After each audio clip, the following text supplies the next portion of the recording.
All right, welcome everybody. Another live broadcast. By the way, if I get cut off a lot of times in these broadcasts, it's because I'm having issues with my laptop. I'm thinking about getting a desktop in the near future. So, maybe if you guys have any suggestions, leave in the comment box. Um, Periphery Pete, one of my commenters, left a comment on the last broadcast regarding Clinton and Weinstein. I didn't really understand, so maybe today put in a comment, kind of clarifying it. I really just had no clue what she was talking about, but it had something to do with being sexually harassed. So yeah, we're going to talk a little about Weinstein. We're going to talk a lot, as you can see in the subject line, the Jemele Hill shit going on, and the same stupid anthem protest. What's so funny is my favorite team. I mean, you can see me wearing my Dak Prescott shirt. Dak to the future. I'm, it's kind of a soft landing from a horrible loss yesterday to Green Bay to see these idiots still butthurt over, Mike Pence. These people who have been protesting for over a year have not accomplished anything with their anthem protest. Suddenly they're obsessed with this guy who came to the game, the vice president of the United States. He comes to the game and leaves in a publicity stunt.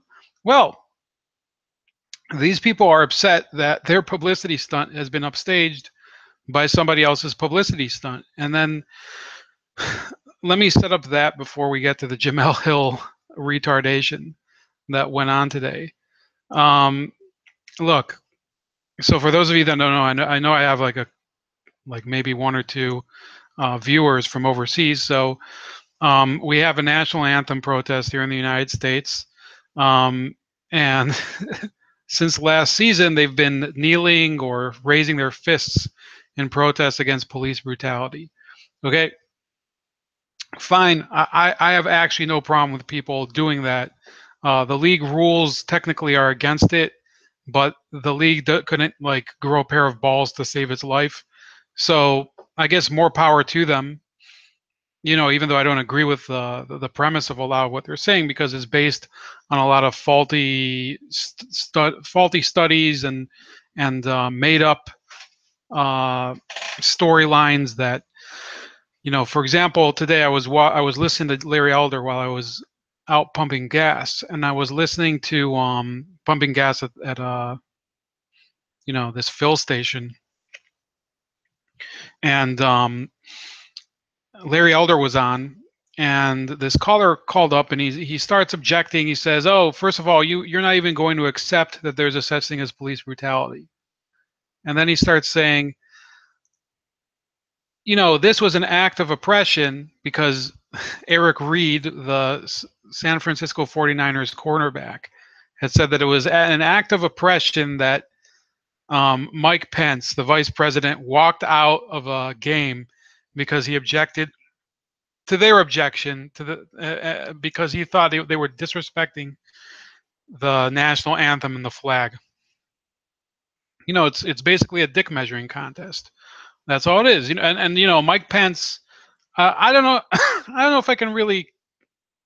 I mean, you go to a game, you knew this was going to happen. So I got into a heated argument in the morning with somebody. He started saying that Mike Pence is Donald Trump's puppet. And what I forgot to say to him is, no shit, he's Donald Trump's puppet. The vice president, the only power that they have in reality is to act in the absence of the president and to vote as a tiebreaker in the Senate.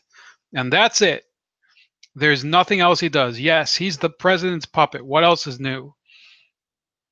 So,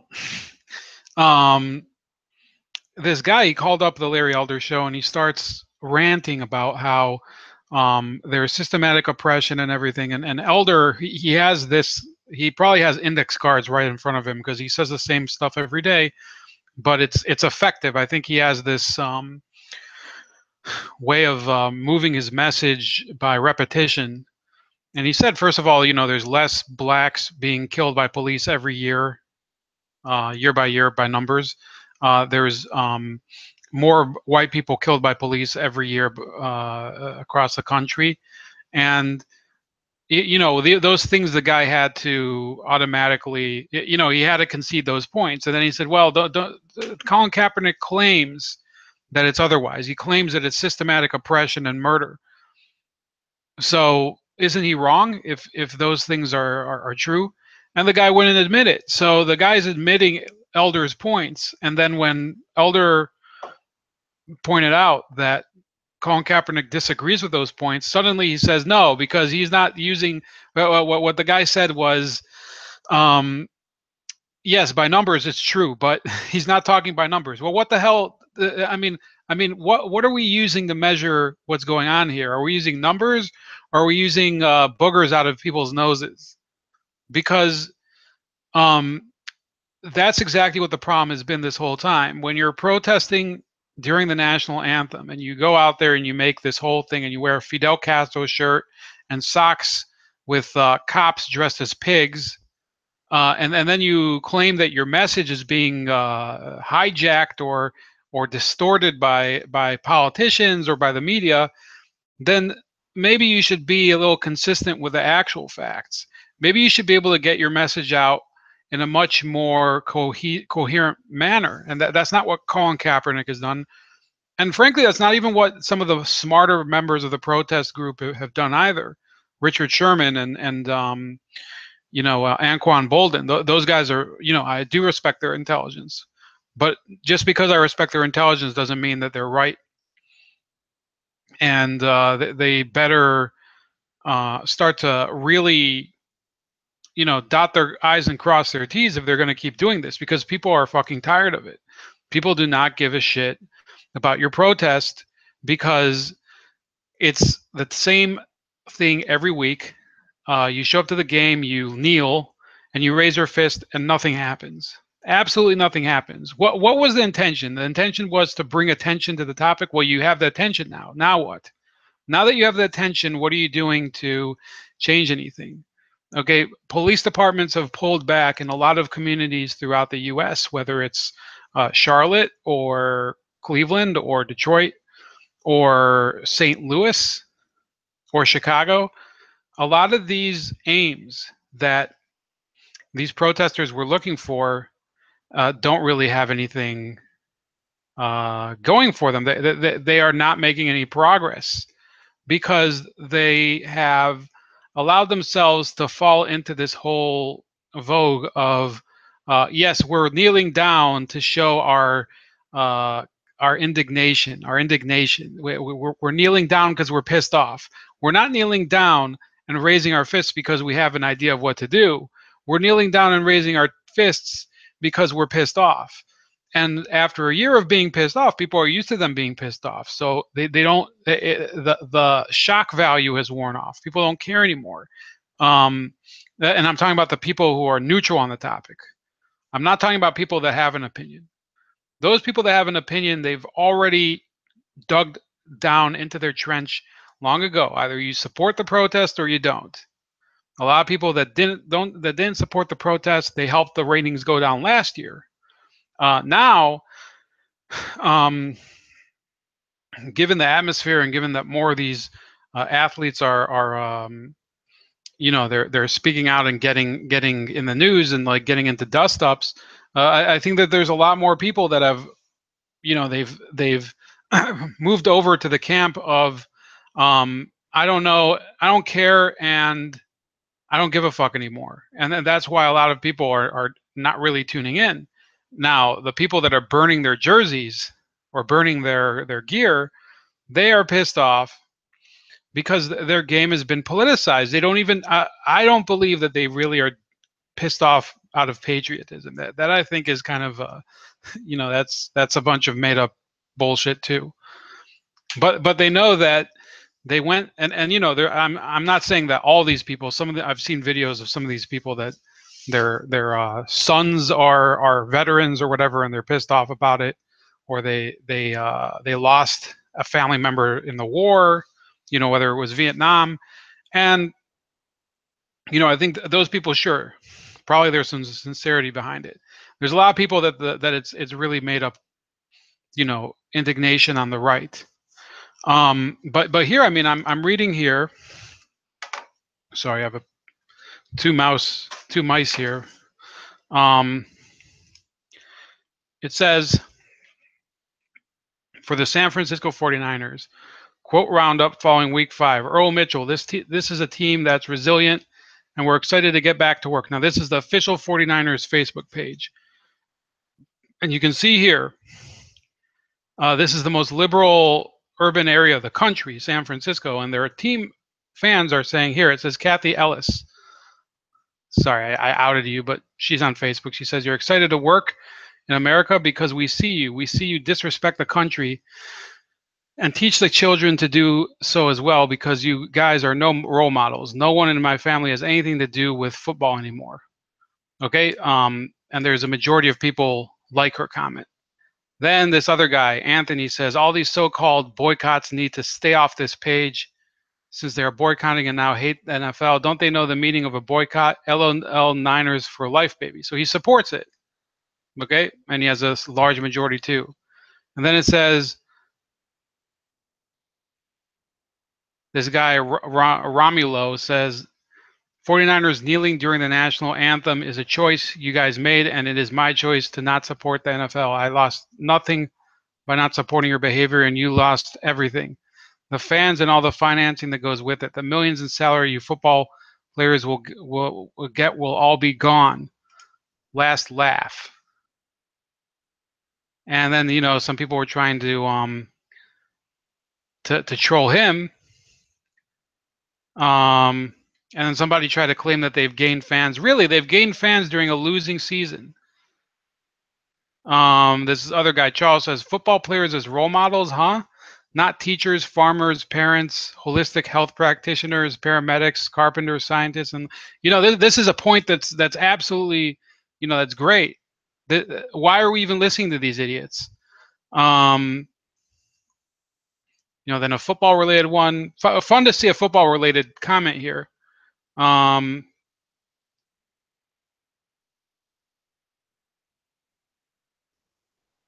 this one guy says, "Oh, you boycotters will be back."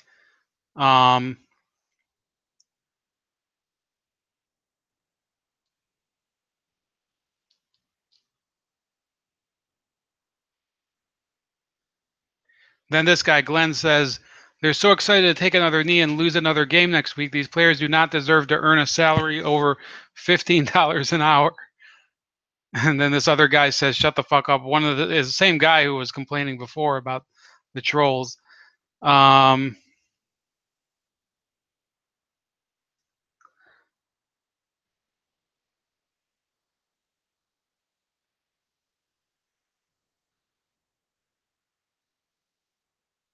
Then this guy says, man, I see people enjoying their golden showers of white privilege, commenting all over the place. I thought you guys are boycotting. You know, commenting on an NFL page is not boycotting, right? It's actually the total opposite, folks. I don't think this guy knows what he means, because, you know, when you comment, it doesn't exactly improve your ratings. This guy says, you fair weather pro-America fans need to go back to hiding. Then this other guy, this commenter, Justin, says, LOL, yes, because the nation, putting the nation before a football team is the wrong way to go. And then the other guy calls it a racist nation. And that, you know, these people, there's so many now. Okay, so I'm not going to say that the majority of fans are going to boycott the Niners, but my point is this, okay, and this is when we're getting into Jemele Hill. And I'm sorry for taking so much time with those comments, but it doesn't matter if it's the majority, but if, let's say it's 20%, let's say it's 15%, the NFL depends on growth in viewers. They don't depend on, you know, keeping the number of viewers that they have. They depend on growth, and negative growth is the worst thing you can hope for. So even a few of these fans not watching, and I didn't watch any games at all this week, and this is probably the first time. No, I mean, there's been other weeks that I've had other shit to do, but this is the first time in a long time I didn't really vote. I didn't really watch a game because I didn't really feel like it. I'm tired of watching the game, and the action is just kind of bland.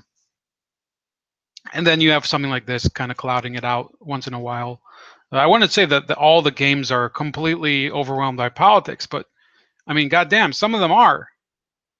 And then we get to this issue of Jemele Hill. So Jemele Hill reacted to Jerry Jones of the Dallas Cowboys. The owner of the Dallas Cowboys tweeted out, I think either yesterday or the day before that players will stand for the anthem or they will be benched. And that's the end of it. And that's there's been rumors he said these things before. I think yesterday was the first time he officially came out and said it. He said, you'll be benched. And that's it. I think other times it was rumored he said that they would be traded even or released. I don't think he's dumb enough to do that, because in the end he knows that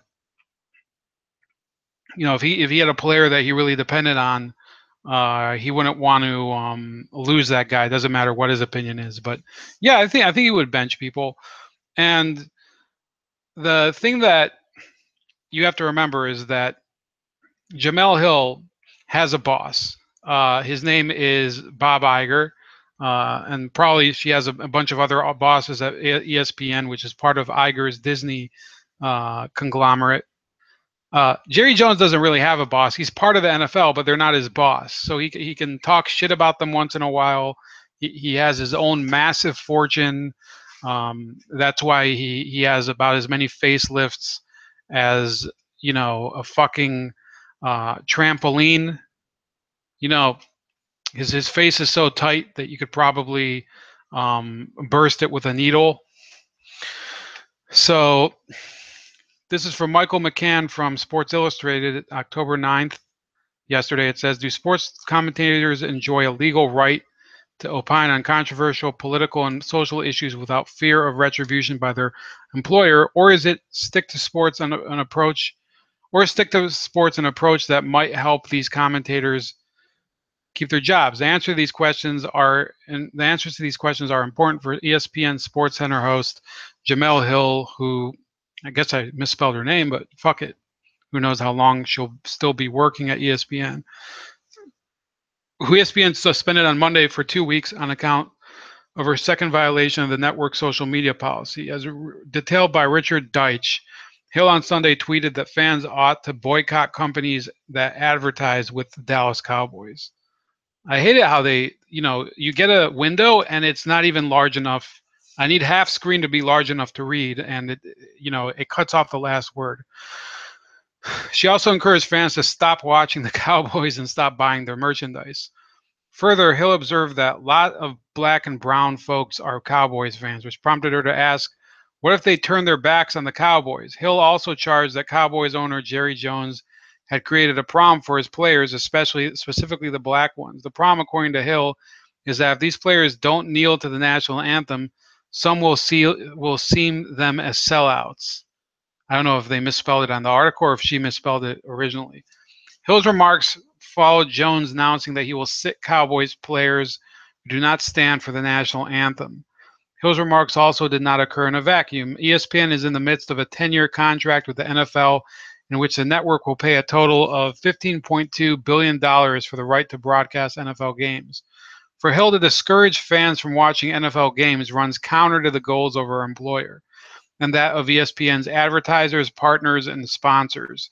These companies have a vested financial stake in seeing an expansion, not contraction, of NFL television viewership. So remember what I said, growth and not negative growth. That's what they need, not negative growth. What's she saying if she's asking people not to watch the Dallas Cowboys or any other NFL game? Because I don't know when's the next Dallas Cowboys game on ESPN. They only broadcast on Monday night. But this is not going to help her case, because she's basically in a certain way she's calling for the boycott of her own network. If she's calling for just one game, saying, "Oh, I'm not gonna, you shouldn't watch it," that's the boycott of her own network. Hill's previous violation of ESPN's social media policy occurred last month when she tweeted that President Donald Trump was a bigot and a white supremacist. Hill's tweets led the White House to call for Hill's firing. That's not exactly true, because what they said was that in many workplaces that's a fireable offense. They didn't call for her firing. They said that in many workplaces that somebody would be fired for that. In response, Hill acknowledged regret since her tweets painted ESPN in an unfair light. Hill, however, stood by the substance of her tweets about Trump, who days later opened the door for sports commentators to engage in political speech by encouraging NFL owners to fire players who protest the national anthem. Hill insisted her tweets reflected her personal beliefs about the president. So here they go. It says the First Amendment. Let me just show this on screen since you guys are just watching me read. Hill enjoys a First Amendment right to express political and social views without sanction by the government. Even if her tweets aggravate President Trump and other government officials, we live in a society where those views are insulated from prosecution. On the other hand, Hill's First Amendment right does not insulate her from sanction by her private sector employer. The capacity of ESPN to sanction Hill for engaging in a commentary derives from a variety of legal documents, including her employment contract with ESPN. While Hill's employment contract is a private record, it most likely contains terms that obligate Hill to adhere to the company's social media policy and accompanying policies. Also, the contract almost certainly authorizes ESPN to suspend or fire Hill for conduct that brings ESPN into disrepute. ESPN's workplace policies are thus significant in the analysis of Hill's rights as an employee to advocate viewpoints at odds with those of her employer. ESPN has made clear to its employees that it must avoid personal attacks and inflammatory rhetoric and refrain from overt partisanship. Such directives expressly apply to ESPN employees when they use social media platforms. Regardless of whether one agrees or disagrees with the substance of Hill's commentary, it is clear that ESPN has directed its employees to avoid expressing views that might compromise the network's business objectives.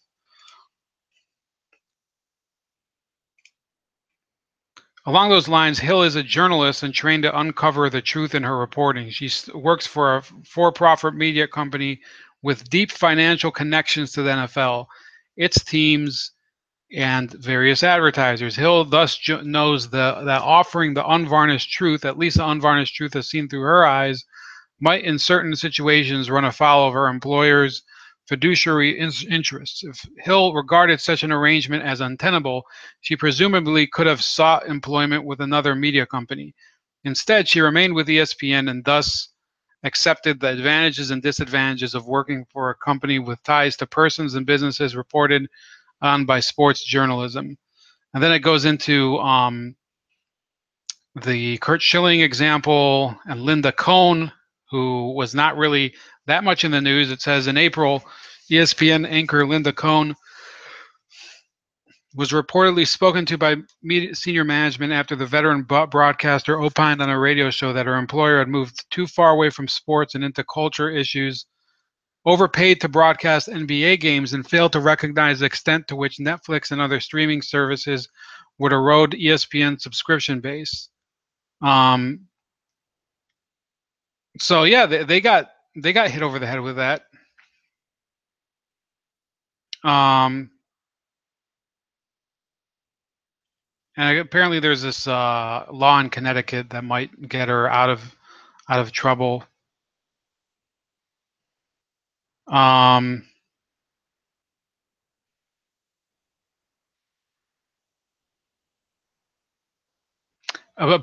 the Connecticut law, which apparently protects it says liability of employer for discipline or discharge of employee on account of employees' exercise of certain constitutional rights.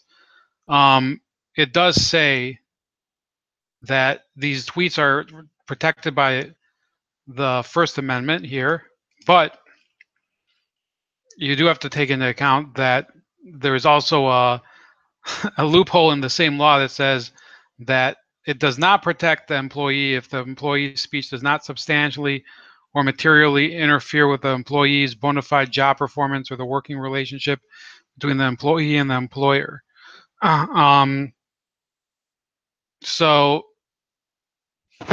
because it's threatening the business interests of the NFL and ESPN, what she tweeted, then yeah, she's definitely.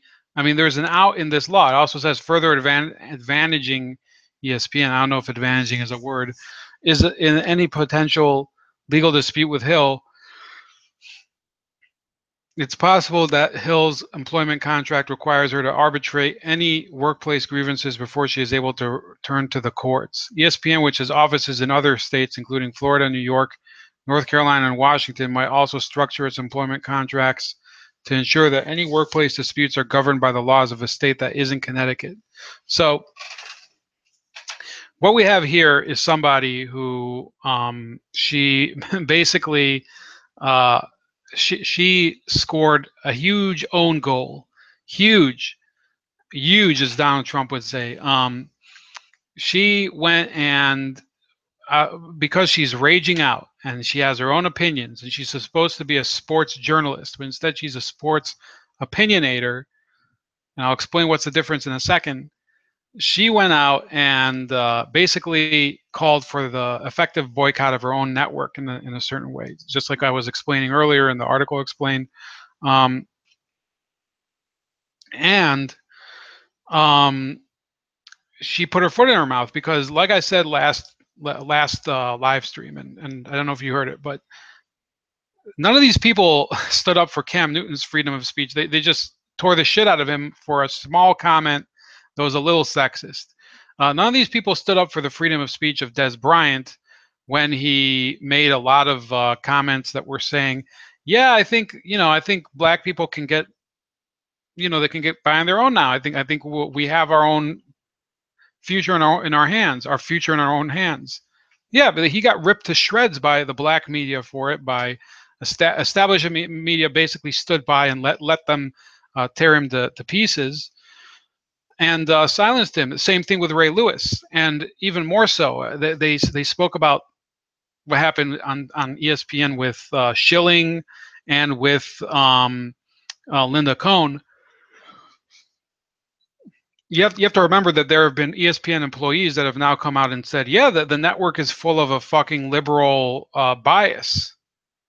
And, for years they've just been virtue signaling. There was the firing of Hank Williams. I'll never forget it. Hank Williams, the voice of the guy who sang the Monday Night Football theme song, gets fired for a stupid issue where, he didn't even call Obama Hitler. He said, Obama and Boehner are meeting on the golf course. John Boehner, the House Speaker, is kind of like Hitler meeting Netanyahu. And he said, it was an analogy. I wasn't calling him Hitler. And this isn't somebody who would care about that. He just said, I wasn't calling him Hitler. I just said it's an analogy. They fired him on the spot. Fuck off. The voice of Monday Night Football. And then, they go for several years and they just turn the game into this social experiment with the Michael Sam stuff and all these issues about concussions. Okay, that's a legitimate issue, but then the NFL got back at them. They gave them shitty games for Monday night because the ESPN was digging too far into the concussion stuff. It's a cause and effect thing that they have to understand. And now you have a sports reporter pretending to be a sports analyst and editorial person. Okay, there's a difference. Jemele Hill is one of the anchors of SportsCenter. SportsCenter, in case you don't know, is supposed to be reporting on highlights, reporting on, the most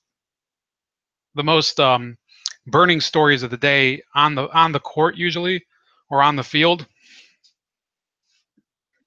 on the soccer pitch, whatever it would be, in the Olympics. Anything that's you're supposed to go highlight after highlight after highlight, whatever is going on. Venus Williams, Tiger Woods, Derek Jeter, whoever, not Derek Jeter anymore. Let's say, Aroldis Chapman, Whatever's going on, it has to be current and it has to be sports related. And what does she do? A lot of times she just, and I haven't even seen the show, but I just know from a few highlights that I've seen, um, or a few clips I've seen of SportsCenter with her. She editorializes. That's not what the show is about. That's not what SportsCenter is about. There are shows on ESPN that are about opinion and about social issues. There's First Take. There's Pardon the Interruption. Um, I think Around the Horn is a little of that. Yeah, there's plenty of shows already like that. That's not what your job is, Jemele Hill. If you want to do one of those things, then maybe do your own podcast or something on the side, and make it among friends. But when you go and blatantly become political, yeah, people are gonna hate the shit out of you, and then you're gonna get some heat. And then when she went and called Donald Trump a white supremacist and all of that, uh, can you imagine how many people started asking exactly why is it that she's the anchor of SportsCenter? She's not somebody who's especially entertaining. Okay, so SportsCenter used to be. I remember the SportsCenter of Rich Eisen. Rich Eisen and Stuart Scott.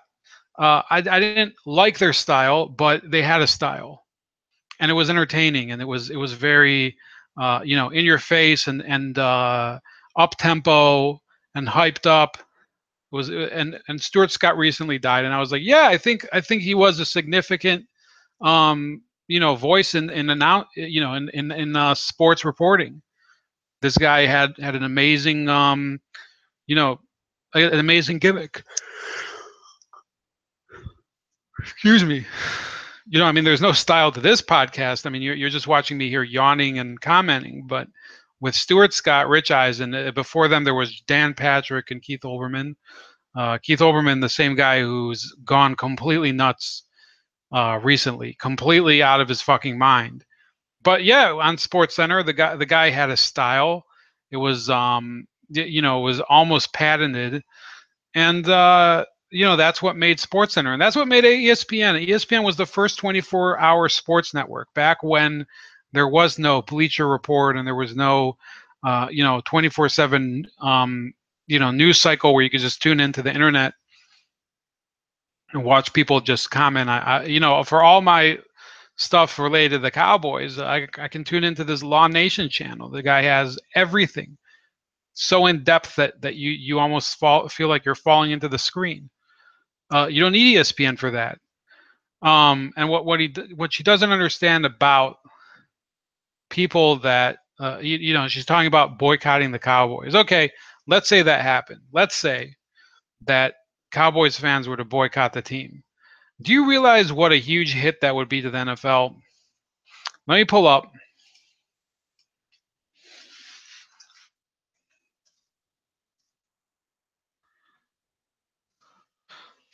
This is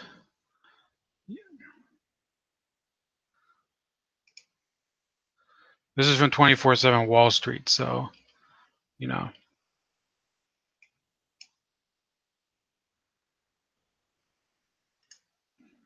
For what it's worth, I'm not sure.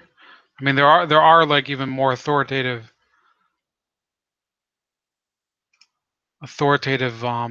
places, but yeah, number 32 would be the Chargers.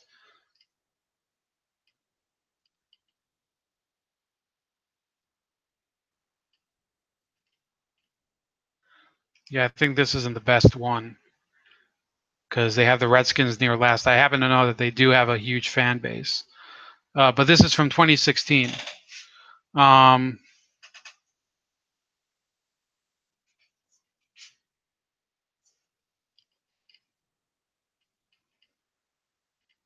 yeah, this is from CBS Sports. Okay, not exactly a bastion of conservative talk radio. They said Dallas Cowboys number 1. Okay, you can say anything else you want about us, being assholes and blowhards, and that we're fair, we're fair weathered or front runners or whatever. It says no, Jerry Jones didn't write us a gigantic check. The Cowboys are actually number 1 on the list. That's right, America America's team has America's best fan base. They're also voted the least favorite team. 4 of the top 5 selling jerseys in the NFL between March and May 2016 were Cowboys players. And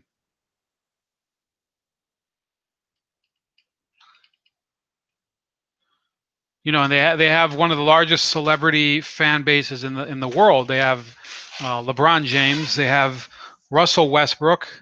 They have a huge fan base.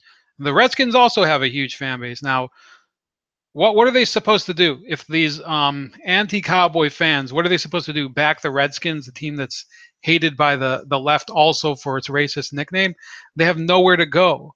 It doesn't. They'll have to back the Green Bay Packers. Okay, fine. But the truth of the matter is, if Jemele Hill were to resonate with NFL fans and they were to boycott the Cowboys, they wouldn't automatically go and support a pro anthem protest team. These people wouldn't become overnight 49ers fans, especially since the 49ers can't win a game to save their lives. I mean, honestly, I think the Cowboys lately can't win a game to save their lives. But the issue here is that they don't understand people are tuning into football games in order to watch football. They're not tuning in to watch these idiots just spout off about what they believe in. This Eric Reed yesterday starts complaining, Donald Trump or Mike Pence, he oppressed us. This is systematic oppression because he left the game and he's hijacking our protest. Nobody gives a fuck about your protest. You lost a game to the Indianapolis Colts, a team that was a joke at the beginning of the season. No, really, honestly, that's all you need to think about. Why is your team 0-5, and the only thing you can talk about is fucking kneeling for the anthem, as if that's what your life depends on? People are showing up to watch you perform on the field. Nobody gives a shit about what you think. Nobody gives a shit about what you do off the field. People let you get away with anything you want there. Consider that. If I went to my job, I was saying to somebody, I think a couple days ago, if I went to my job, and I'm a huge marijuana legalization supporter, and I started, distributing leaflets, support or legalize it. The old Peter Tosh cover, the reggae album. I started distributing just photocopies of the album cover, legalize it. My boss could come down and he could say, we have a strict anti-drug policy here, and I'd say, oh, it's First Amendment. I can say whatever I want. U.S. Constitution. They say no. That's not how it works. Okay, we have a strict anti-drug policy in terms of usage, and what you're doing is kind of undermining our narrative. I'd probably not to say I'd get fired, but I'd probably get a warning at least that I'd get fired, and probably some sort of probation for it. And that's the way all my jobs have been. Now, I'm not saying that I have the same type of job as a player in the NFL, but a lot of the fans that go to the games do. That's why the players don't understand that the fans can't relate to them. That the fans that have workaday jobs cannot relate to a bunch of people making millions of dollars that think that they can say whatever they want on the job and just pee during a touchdown celebration, like pretend he's peeing, like Odell Beckham did. He lifted his leg like a little dog and started peeing on one of the logos. Yep, I think that people know that they couldn't get away with that behavior. And it used to be they used to like it. They used to go to that. They'd watch the game to see these touchdown celebrations and people acting like assholes. And it's like professional wrestling. Well, now it's not, because these players are pretending that they have a message. Their message has already been lost. You've been protesting for a year and you've accomplished literally nothing. In fact, you've probably set the cause back a lot. The NFL is. I think it was reported today. I saw in a number of places that it was the most disliked professional league of all the big ones. So switching topics, the Harvey Weinstein thing. I saw earlier. Okay, I'm going to add this to the comments or to the description below.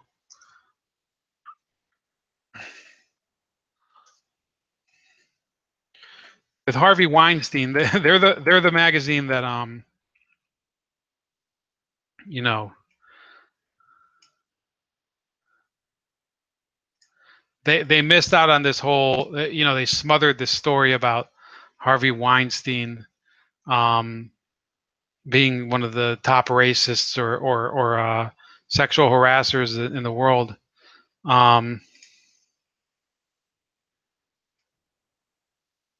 When is this one from?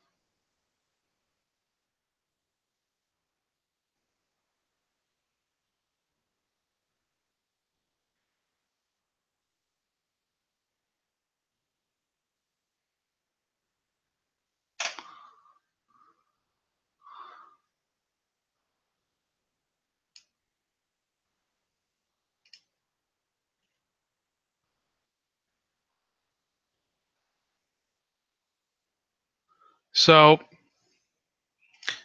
instead of coming clean and saying, "Oh, we kind of fucked up by not reporting on it," New York Magazine, one of the main fake media outlets on the East Coast, they said, I don't know if they're one of the main ones because obviously they're not as big as the New York Post or the Times or whatever, but it says um, the right wing tries to paint Harvey Weinstein as a Democratic problem.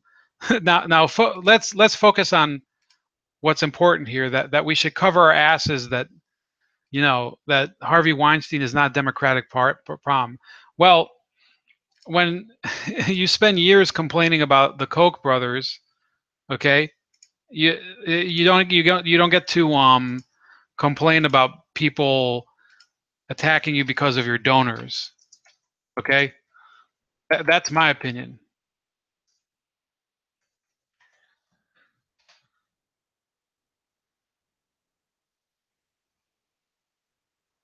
So here we go. This is September 22nd, 2017.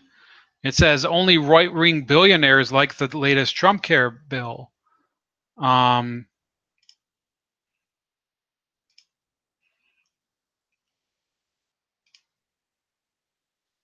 Here's another one.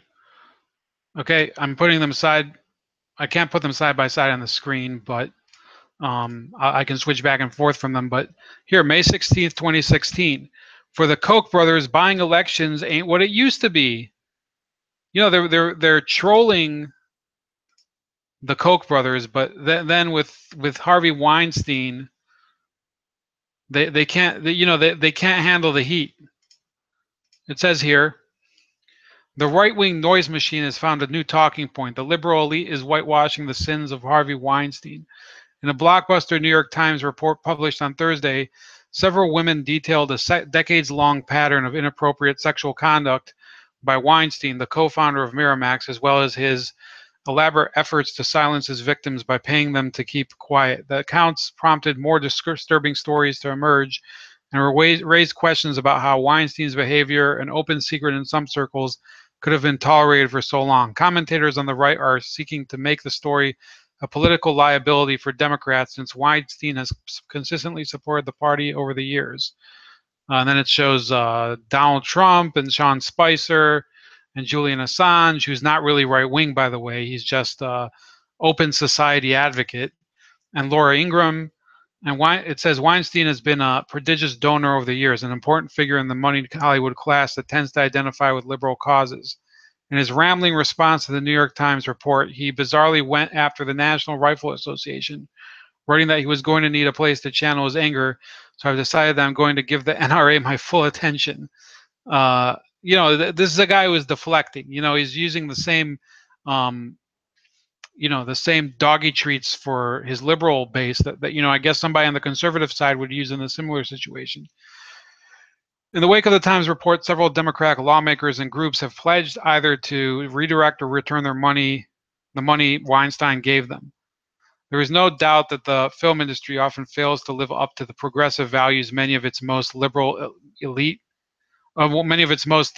members espouse. There's this necessary conversation to be had about how the liberal bastions of Hollywood and the press helped prop up a predator for decades, but the Republicans who are out for blood have less than zero credibility on the issue. Exactly 1 year ago on Saturday, a leaked Access Hollywood tape revealed President Trump bragging about grabbing women by the pussy. Also, I just start kissing them. It's like a magnet. Just kiss. I don't even wait. And when you're a star, they let you do it. You can do anything. Some advisors urged Trump to quit the race, and many Republicans condemned his comments. But once it became clear that Trump weathered the storm, most got back in line and have been behind him ever since, even after more allegations of sexual harassment and assault surfaced. So then it goes on, it says, oh, Trump isn't not a prominent donor, but the leader of his political party, at least nominally, and the most powerful man on earth. The fact that he still remains vastly popular with his base and commands loyalty from both lawmakers and right-wing media is not exactly a testament to the Republican Party's concern about the sexual mores of powerful men. Then it goes into Roger Ailes and Bill O'Reilly and, more people. It says, more of the liberal media, the right accuses of conspicuous silence on the issue have been anything but. After all, it was the failing New York Times, which Donald Trump once accused of smearing his father with false accusations, that broke the Weinstein story in the first place. Despite the bad faith from the right, plus the obvious asymmetry in the Trump-Weinstein comparison, some journalists have once again fallen into the trap of false equivalence, including, predictably, both sides fetishists like Chris Chaliza. Republican reactions to the Weinstein story are predictable, but also useful in a political sense, in that it illustrates a likely roadmap for the party going forward. Despite shattering every norm in politics by embracing Trump, Republicans will continue to hold Democrats to standard they don't come to close to fulfilling themselves, and everyone should prepare them for the shamelessness to come.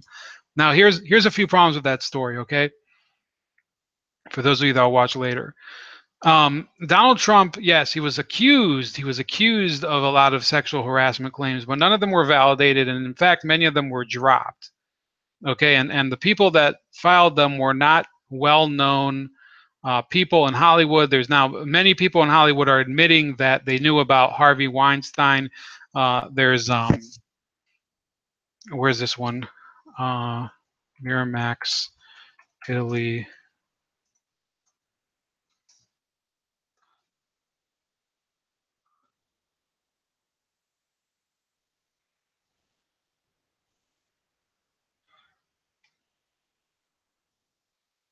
This is from Paste Magazine, one of the most liberal, they're beyond liberal.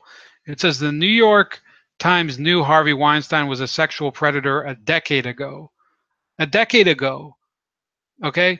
Sharon Waxman, the CEO and founder of The Wrap, once worked for the New York Times. And back in 2004, she says she worked on a similar story to the one the Times published recently, detailing the decades-long history of sexual misconduct by movie producer Harvey Weinstein. The difference was Waxman's editors forced her to cut those allegations in her story. So let me explain something. The Donald Trump allegations, I know that there were some allegations several years in the past against him, but I don't know how many of them actually moved forward. And I'm open to more information about it. I've looked into some of them. The Jeffrey Epstein thing has been pretty much, there's virtually no evidence of it happening, as opposed to a lot more evidence with Bill Clinton. Okay, so the people that are complaining about Donald Trump and the Jeffrey Epstein pedophilia usually don't say the same thing about Clinton, where there is a lot more evidence with Clinton. The other thing is that, this is an issue that this was a media cover-up. New York Magazine, which was going to break this story, is covering its own ass and pretty much saying, oh, well, the New York Times did end up publishing the story. Well, yes, they did, because first of all, a lot of these stories that they claim that they are going to break, but they never end up, some of them they get smothered for years. Some of them end up breaking because of the Drudge Report and other people that leak the story. Okay, these publications, they'll have their stories leaked. Second of all, um, the performance of the liberal media in general, in terms of sexual scandals, has been awful over the years. It doesn't matter who um, the target is, the targeted culprit. I could talk about Jerry Sandusky. Years in Penn State. Not exactly. I mean, to some degree, it's conservative. I'd say in Pennsylvania, this isn't exactly conservative country. Penn State University. I mean, it's a university after all. It's a university community. Um, yeah, they smothered the Jerry Sandusky story for years. ESPN could have broken the story years ago. Okay, instead, I think they broke it in 2011. This guy was a serial child rapist. Okay, um, the Duke lacrosse scandal. Let's not dwell too long on that. But that was a libel that the media carried for a long time until it was found out that it was prosecutorial misconduct and the charges were completely fabricated against 3 Duke lacrosse players. Okay? There was a huge racial element there that ended up being a complete and total lie. And they ended up having to admit it. But nobody got fired. Nobody got fired for chasing these 3 guys, these 3 frat boys for about I think it was a year and a half, and making their lives miserable. And the Rolling Stone rape on campus story, the worst journalism story of 2014. I keep going back to it because in my mind, I think that was the beginning of me understanding that you know, as much as I didn't really trust the media so much before that, I definitely couldn't stand them anymore. It was, and I began to really realize how they craft these storylines out of thin air sometimes. They'll find something that they think there's something there, but then they'll overshoot it. They'll completely take somebody at their word, and then you get a hoax story like a rape on campus. And in that case, Sabrina Ardelli, she ruined the lives of, I think it was dozens of frat boys at the University of Virginia. She never apologized to them. She ruined the life of a female administrator there. She divulged her name. Okay, and she never got fired. Rolling Stone never fired her. Rolling Stone has never really apologized to the people that were actually affected by the story. They've apologized to their readers, but the readers they swallowed this story whole. They became accustomed to this media feeding them stories based on their satisfaction with the media. Okay, and like I said with Jemele Hill, if you're a reporter and you're editorializing all the time instead of reporting, eventually people are going to start questioning whether you're actually reporting the facts. That's why I'm technically not a reporter. I'm a commentator, and I try to couch a lot of what I say in avoiding commitment to statements that I could regret. Like I said, if Donald Trump did commit sexual assault, I think he should pay for it. I think he should be held accountable for it. He should face trial for it. He should be brought before a jury of his peers. Sorry, I just got this. Got to mute this fucking tab here. Um, and that's why instead of virtue signaling and talking about values that I stand for, which I do have them, but I prefer to talk about some standards that I think are important. And it says here in a piece for the Rap, Waxman, this woman who claimed that the story was smothered by the Times back in 2004, she explains how she traveled to Italy in 2004 to meet a man named Fabrizio Lombardo. Lombardo was in charge of Miramax Italy, only he had no film experience. Instead, the rumor went that his entire job was to hook Harvey Weinstein, co-founder of Miramax, up with women. Specifically, Lombardo supposedly had connections to Russian escorts. On top of that, Waxman writes that she found a woman who had been paid off by Weinstein to keep quiet after he sexually harassed her. While she remained anonymous, this still meant that Waxman had evidence of a payoff. Um, but then Weinstein heard about the story. Weinstein stormed into the NYT newsroom and demanded the story be cut. And after that, plus phone calls from actors Matt Damon and Russell Crowe defending Lombardo, the New York Times, that bastion of journalistic integrity, caved. Waxman was forced to gut her story so that it was a tiny news post buried in the culture section about an Italian executive getting fired from Miramax. So essentially, you have the New York Times smothering a story about sex trafficking while colluding with two top-ranking Hollywood actors. At the Russell Crowe's kind of fallen off the map, but yeah, in 2004 he was, I think he was fresh off Gladiator, a bunch of other roles.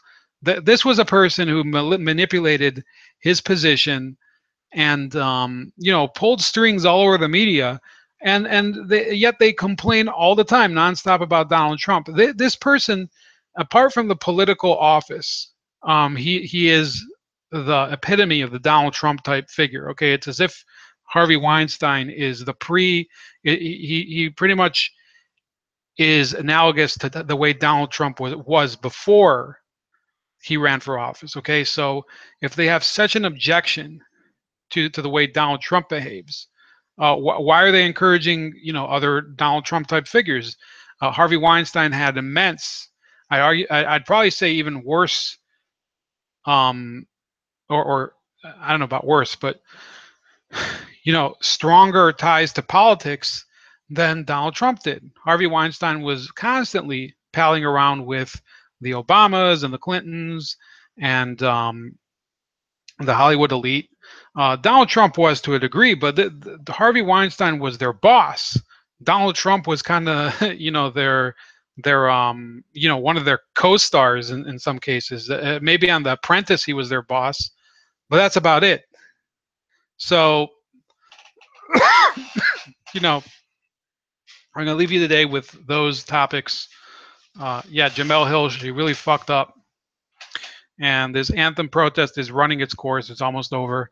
And Bob Corker, check out in the description. I included a link to my article refuting my friend Alex's article where he claimed that Corker was an inspiring figure and a true conservative. Well, what he forgot to talk about was any legislation that Corker sponsored. No, Bob Corker was a run-of-the-mill, fraud Republican, and that's the way he should be remembered. And I'm happy that he's gone.